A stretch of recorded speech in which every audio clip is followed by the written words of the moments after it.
Hey, what's up guys? Spencer Rhodes here, and this is my review of Doomsday Kingdom Issue 3, Bloodbath. So this is the third issue in the Doomsday Kingdom comic series. I've done reviews of the first two. This series is made by Ronnie Hayes. Ronnie Hayes does the writing, the script, basically. James Milne does the artwork. You can buy this and the other issues online on the Doomsday Kingdom website. I will put the link to that website in the description of this video. I really recommend, highly recommend these issues. I love them. I love the first three. The fourth one's been released, but I was broke when it first was available, and I can probably buy it now, but it's out of stock. I know that the fifth issue is coming soon, like a few months from now, and then there's going to be volume 1, which is the first 5 issues combined. So I'll get issue 4 once it becomes available again. I'll get to issue 5, and then I'll get to volume 1. But I mean, yeah, so far these are great. Just love the story, love everything, love the artwork, love the characters, love the writing, and this is an awesome issue. There's just a lot of crazy stuff that happens in this issue. Also, this is a spoiler review, so if you don't want to know spoilers, just stop watching. This is definitely my favorite cover out of the three. I just absolutely love the artwork on this. Love Tristan and Katie. Love the symbolism. Obviously, this is something that we'll never see in the actual story unless it's like a dream or hallucination or something. It's never actually going to happen. We're not actually going to get blood rain. It's just symbolism. Because Bloodbath is the title. And a lot of people die in this issue, so that's why it's Bloodbath, and obviously they're being bathed in blood, so I like the symbolism there. So right out from the cliffhanger of issue 2, we get this zombie that mysteriously talked a little bit, despite the fact that it's a zombie, attacking Tristan. Love this, love the artwork. He loses its fingers, gets smashed in the head, just brutal. Just super freaking brutal. And Tristan's like, wait, what? How are you still alive? How are you getting up? Like, what? Just time out. This is one of my favorite parts of the issue. It's just funny, and it's very real, and it's also just really funny. Like, again, just brutal, just gory. Love the gore in this issue. Again, more gore, love it, just love the artwork, love the art. I mean, the dialogue is really good. I love the dialogue. And the art is just amazing. I love the art in all 3 of these issues. We've got Katie at the bar. I believe it's the same bar from issue 2, and she is talking to David and his wife, and she's complaining that she's not feeling good. And it's a hint that she is going to turn into a freak. I think that's what they're called right now, the freaks, the zombies. And then her husband just thinks that she's drunk because they drank a lot the night before or something. And this is a character that I really liked. He didn't live particularly long, but he had some funny lines, and he's just a cool looking character. We see things getting more and more crazy, and Katie has a bigger role in this issue, and she gets a little more character development, and Dino is a character that's kind of intriguing, and I'm curious about what he's going to be doing in the future issues.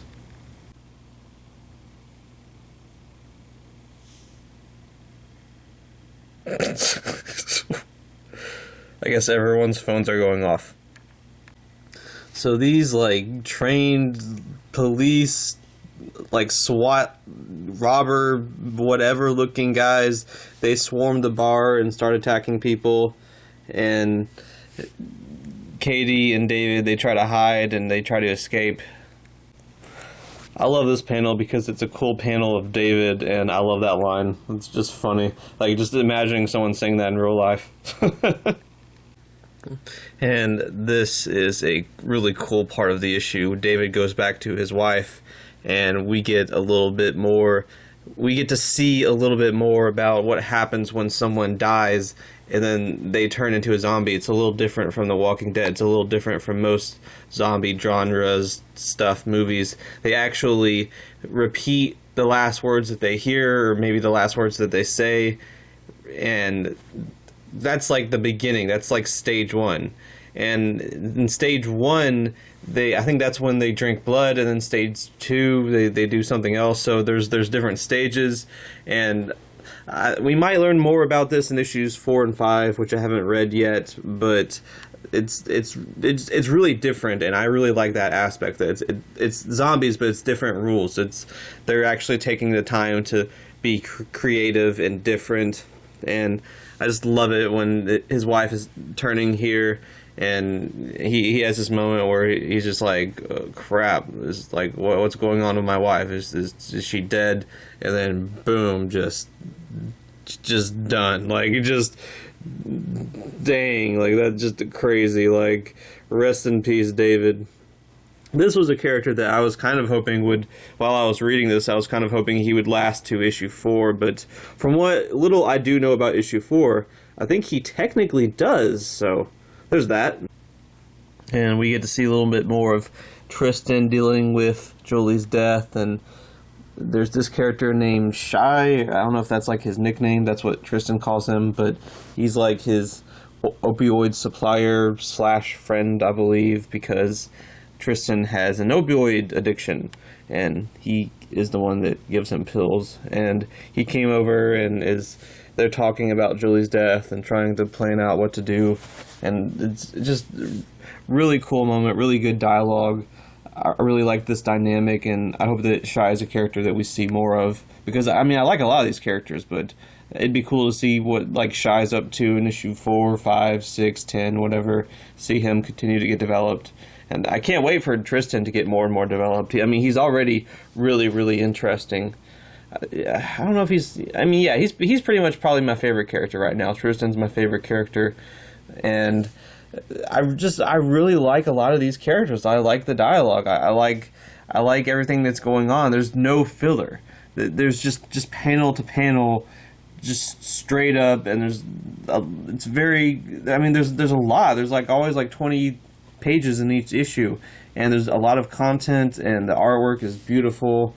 And it's very compact. There's just the stories are just like bam, bam, bam, bam, bam, and you don't think that this crazy thing will happen before the issue ends, and then it does happen, and you're like, dang, all right, well they went there. So I really like that. I really like the pacing in these issues, and I just like the originality and how different the story is, and seeing everything unfold and develop.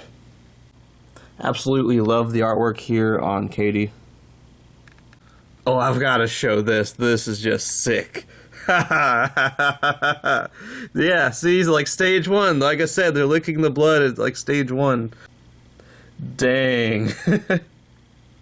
That is gory. Great artwork. Super glad it takes up almost the entire page. So that's great. Just awesome. We see more of Tristan's opioid addiction.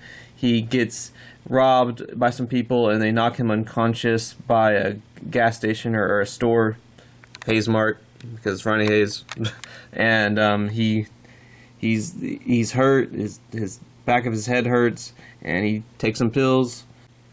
And a few hours later, or the next day, whatever, Tristan wakes up unconscious, just laying around outside. And then we get the crazy, crazy ending where Tristan finds Katie, and Katie's just been hidden in this freezer room in the bar, which I work at a place with one of these. I know exactly what this is. It's just one of those freezer rooms where they keep things. That is a believably safe place to hide. Although it is a little noisy because of like air stuff, electronic stuff blowing air. So I don't know if like the freaks would be around it or not, but I mean, it is like shielded by like a metal wall, so, and like they can't open the door. It would take a lot of them to get through it, so that is a reasonably safe place to hide. So I like that touch of realism. And then Tristan comes to her rescue, and Tristan goes off and looks around more, and Katie's trying to stop him, but she's so cold that she can't talk. She's stuttering, and by the time she's able to communicate with him and like tell him, no, don't go out. Don't go out there. It's too late. He's already surrounded by the freaks, and that's the cliffhanger. Just great ending. Awesome issue, brutal issue, crazy issue. I love every bit of it. Just an absolutely just wonderful issue. There's also some extras, the feeding post, which is kind of like, for those of you that know the letter hacks on The Walking Dead, it's kind of like that, where you I don't know if you send it, if it's like you have to, I think it's on their website. Either you send it as mail or something, or you email it, or I think it's on their website, and you can send messages after each issue, and then they'll put the messages at the end of the next issue or whatever, the upcoming issue. They put the messages at the end of it. So this is like an extra. Then they'll respond to them. So there's like the messages, and then they respond to the messages. So that's a cool extra. And then there's some more extra stuff, some stuff about making the cover. So overall, it's a very compact issue with a lot of crazy content, and it's just really, really good. Really good story, really good art, really good dialogue, really good characters, lots of gore. For a zombie comic, this could not be more perfect. I cannot recommend this enough. 10 out of 10. Like, I feel like in 5 years, 8 years, whatever, they could make a TV series off of this. And maybe like each issue could be like one episode, because there's enough. There's enough for each of these to be like a 40-minute episode. But, you know, they might not even want to do that. They might not want there to be a TV series, so I don't know. It's up to them. Hopefully, if they get like the ability to do that, that'd be pretty cool. And just saying, if I could play someone, I would want to play David, because I like his dialogue, and just letting you know, I can do the crap out of that facial hair. My facial hair is red, and it can grow really, really long, really, really big over the course of a year. I mean, it's not even big in these panels, but I could grow it out big, and then I could just, from there, you could just cut it up to make it just like this, and I could just dye my hair red, and then boom, I'm David. And, I mean, he doesn't have the longest lifespan ever, but what would it be if there was a TV show? One episode equivalent? I mean, Ian McShane was in one episode of Game of Thrones and then died, and he rocked that pretty well. Plus, it looks like on the cover of issue 4, David is a freak, because technically his brain's not destroyed, just he got his throat slit and died. So, 2 episodes? I mean, hey, there's honor in that. 2 episodes is a good run. It's like being a guest star on a zombie show, but then you do it twice.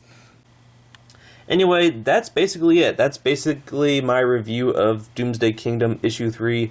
Again, highly, highly recommend. Really thoroughly enjoyed this issue. I love it. Every panel, every part. I can't even think of anything to complain about. So, really well done issue. Highly recommend. Definitely worth every cent if you order it online. Anyway, that's all I have for this video. So with all that said, don't be shy. Hit that like and subscribe. Right now we are at 729 subscribers, and my goal is to get to 800 in the next few months. So just remember, every subscriber counts. Every bit of support matters and is really appreciated. So hopefully we can get to that goal of 800. Anyway, with all that said, I am Spencer Rhodes, and I will see you guys later. Bye.